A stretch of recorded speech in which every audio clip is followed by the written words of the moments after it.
If you're new to mosaics but aren't quite sure what tools you need to get started, this video is for you. I'll show you my 7 best tools to help you start creating mosaics confidently and successfully. Sound good? Let's get to it. Welcome back to my channel, and if you're new here, my name is Julie, and for over 20 years I've owned a mosaic art and lifestyle studio here in Miami called Mosaic Madness. We teach students just like you how to create mosaics for your home, family, and friends. On this channel, we discuss specific projects, tips, tricks, hand tools, power tools, adhesives, and materials, all to shorten your learning curve when it comes to creating mosaic art. So if that sounds like something you'd be interested in, please consider subscribing. So you may have stumbled onto mosaics and wanted to give it a try. You aren't sure what's involved, you're not even sure if you're going to stick with it or enjoy it, although how could you not? And you just want a bare bones list of what's involved in starting and creating mosaics. I totally understand. Before I share with you this list of tools and honorable mentions, I want to show you the tool that I started using in my very first mosaic project over 23 years ago. Are you ready? It's this right here. Yep, it's a hammer, simple little hammer. And although it's a super valuable tool, it's not a tool I would recommend when first starting out in mosaics. When I first started mosaics over 23 years ago, I didn't know what tools I needed. I didn't know what I didn't know. I went for a hammer because it's what I had. The information was not out there like it is now. They can decimate pieces of ceramic and glass to the point where you end up with a bunch of small, teeny tiny little pieces that aren't usable. If you start using super small pieces in your mosaics, you may start to lose interest in doing mosaics. So we don't want that to happen. I keep one in the studio because it is useful for some projects. It's not what I would recommend initially. So obviously, a hammer is not on my list today. All right, let's get to the list. The first tool I would recommend is the ceramic tile nippers. And this is the first tool that I graduated to from the hammer. You can cut ceramic, porcelain, stone, china, all sorts of things with it. It's quite durable, and I've spent many hours with a ceramic tile nipper.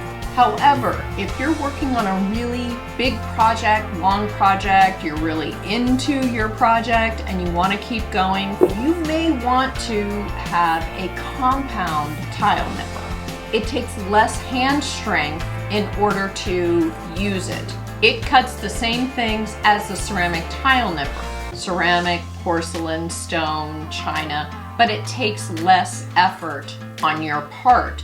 So it allows you to go longer, cut longer, and save your hand. So the number 2 item on my list is the wheeled glass nippers. These are probably my favorite tool in the studio. Don't tell the others. I love this tool. They allow me to cut pretty much anything that's glass. So glass tiles, stained glass, smalty, glass rod, glass beads, glass baubles, anything glass. They work pretty much like the ceramic tile nippers, where you squeeze the handle and the carbide wheels come together, and at that point is where your break will happen in your material. And you can unscrew them in the center, you can turn the wheel around, and then you have a new cutting surface. So these glass nippers will last you a really long time with proper care. I love them.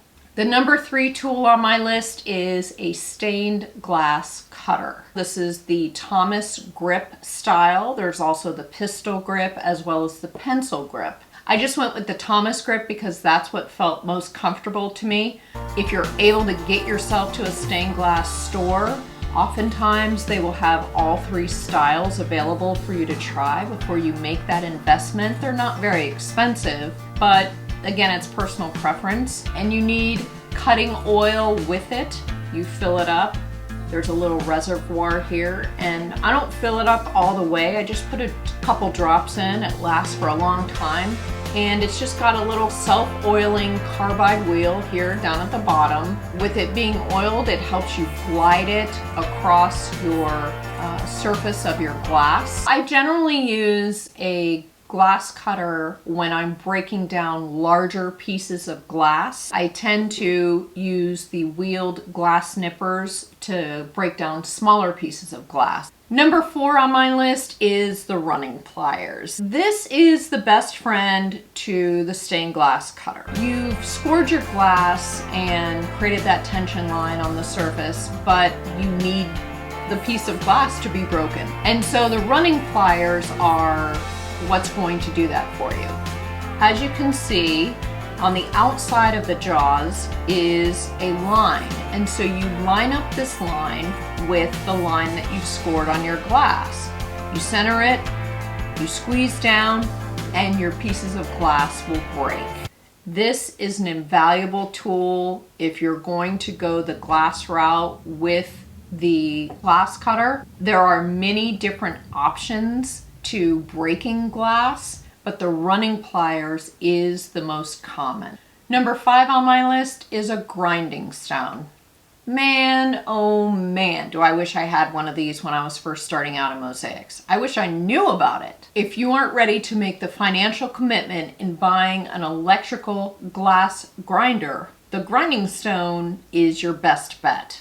It takes away any jagged edges or points and does a really great job with minimal effort. So you can use it on glass, ceramic, stone, china, tile, you name it. It's very helpful. Number 6 on my list are what I consider the unsung heroes of the studio, and these are steel picks. You might also think of them as dental instruments, but they are so helpful. They come in so many different points. There's even a flat-ended one. There's a super pointed one. Also, you'll usually find in a set, you've got the long tweezers or pinchers. These help get small pieces into place. They can help dig out small pieces.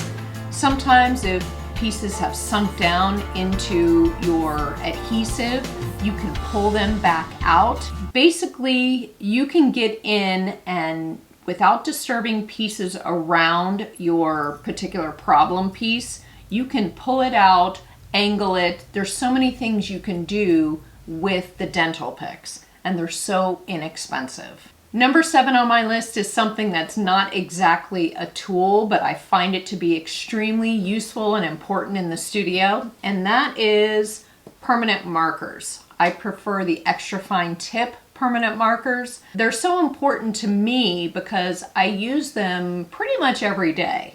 Whether I'm drawing on a substrate, marking up a piece of glass or ceramic for cutting, or the grinder, whether I'm marking up a design that I have on a piece of paper, I use these so often. I keep them around different colors depending on the item that I'm marking on because I want to be able to see what I'm marking on, but I find them to be invaluable.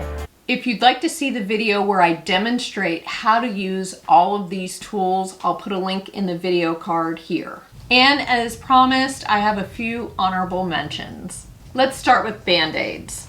Okay, I know you're laughing, but Band-Aids are part of mosaic making because we're dealing with sharp objects, we're dealing with broken glass, we're dealing with broken tile. Things can happen.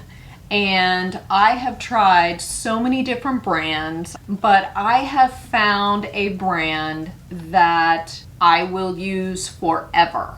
They better not change is all I'm saying, and that is NextCare Waterproof. I love these Band-Aids.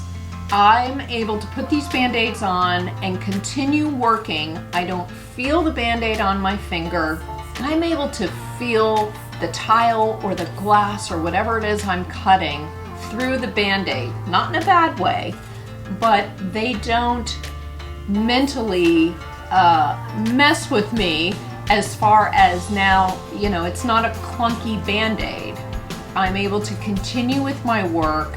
They're thin, but they're thick. It's really weird. So I can feel what it is I'm touching and working with, and mentally, I'm able to stay in the game, which when you do mosaics, you don't want distractions. You're totally in the zone, and these are awesome. They come in regular hold, max hold. I love them. NextCare, thank you for this product. Another honorable mention is protective eyewear, and please learn from my mistakes. I have over the years gotten tile or glass in my eyes, and as you can imagine, it's not enjoyable. Now, of course, I often wear glasses just so I can see what I'm doing, but oftentimes I also wear protective eyewear. So this is my pair of protective eyewear. It's very chic, it's very classy, but most importantly, it serves its purpose, which is protecting my eyes. It's obviously got a bigger frame. I've got these little side shields that protect should something come up. I'm fully enclosed here, and I feel really safe in these glasses. And the best part is they're about $12 or less. So get yourself some protective eyewear.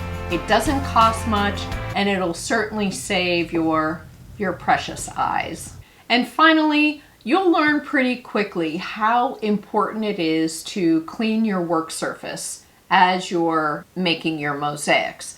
And something I've discovered that has helped me immensely is a really good dust brush. This is not a dust brush that I use on my floors. This is exclusively for my work surface. The bristles just catch everything on my work surface. You don't want to use your bare hand, because what's going on your work surface are like splinters. Very, very painful splinters. So you're dealing with, you're cutting tile, you're cutting glass, maybe you've got some dry grout, maybe you've got, microbeads. You've got stuff on your work surface. Oh yeah, hello dust. You want to make sure that you are cleaning off your work surface regularly. Otherwise, you're gonna be reaching for these NextCare Band-Aids because you're gonna be all cut up. So let's avoid that. Get yourself a dust brush and keep your work surface clean. Now, you might say, Julie, I have a $50 budget that I want to spend on tools, and I know that mosaic-wise, I want to go ceramic and glass. What would you recommend I purchase first? You want to get yourself one of the ceramic tile nippers, whether it's the original or the compound. You want to get yourself the wheeled glass nippers, a box of Band-Aids, trust me, I know you're still laughing, box of Band-Aids, and your protective eyewear. So that's what I would recommend. If you decide that you don't want to go the ceramic route and you just want to go the glass route in your mosaics, at least to start with, obviously don't get ceramic tile nippers. You're going to get the wheeled glass nippers, glass cutter, a pair of running pliers, your Band-Aids, and your protective eyewear. And this will allow you to cut larger pieces of glass down to smaller pieces. You'll be able to get really specific cuts with your glass. You can experiment then with the glass and then decide if you want to incorporate some of the ceramic tools in your mosaic making. You can substitute the dental picks for regular wood toothpicks. And as far as the dust brush, you could use instead an old t-shirt or an old towel. But again, never ever ever use your hands to clean off your work surface. Again, everything from today's video is listed and linked down below. I encourage you to check out each listing, read the info on each tool, and decide what direction do you want to take your mosaic artwork in. Or do you want to cover ceramic and glass and stone and tile and porcelain and china? You just need to decide what direction you want to go in. Question of the day: what is your favorite tool for making mosaics? Let me know in the comments down below. Thank you so much for watching. Please give this video a thumbs up as it really does help my channel. Subscribe if you haven't already, and ring the bell notification so you never miss a single upload. And let me know in the comments if there's something you'd like me to cover in a future video. I'll see you soon. Bye. Rats. Herbal mint.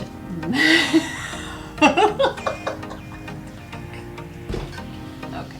Getting tongue-tied. Oh, yeah, okay. A piece of fuzz going. Get yourself.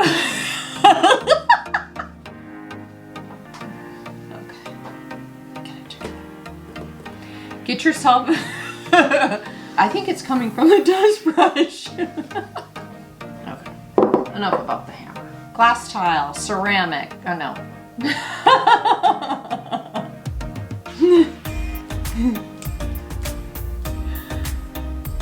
Oh, that was funny. No. And as promised, I do have a funeral. A funeral. Oh boy.